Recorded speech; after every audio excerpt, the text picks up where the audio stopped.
Habang iniisip ni Annalyn ang mga kakaibang pangyayari na bigla na lang nawala si Morgana, ay bigla niyang naalala ang eksenang nakita niya si Giselle at may kausap ito sa telepono na tila ba may tensyon sa kanilang pag-uusap.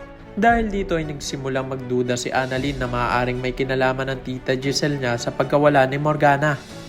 Dahil sa kanyang kagustuhan na matuklasan ang katotohanan, tinawagan ni Annalyn ang sekretarya ni Giselle.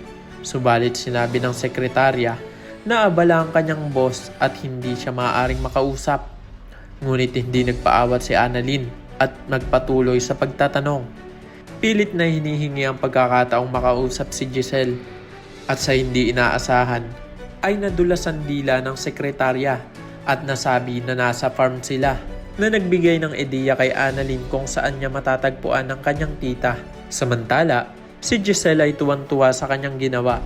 Pinapahirapan si Morgana sa obstacle course na kanyang inihanda. Wala nang ibang magawa si Morgana kundi harapin ang mga pagsubok habang nakamasid ang mga tauhan ni Giselle na handang tapusin siya kung sakaling subukan niyang tumakas. Lahat ng ito ay naka-live sa social media at si Aling Susan ay tuwang-tuwa habang pinapanood si Morgana na nahihirapan sa obstacle course na puno ng mga ahas. Si Aling Susan ay todo cheer pa sa mga ahas na tuklawin si Morgana upang sa ganun ay makaganti-ganti naman siya. Ngunit lingid sa kaalaman ni Morgana na mas matindi pa ang mga pagsubok na inihanda ni Giselle.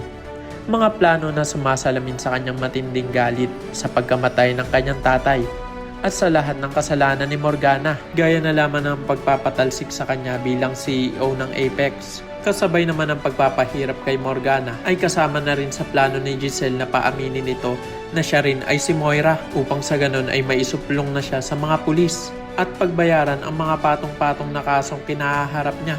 Yan ang mga dapat mo pang abangan.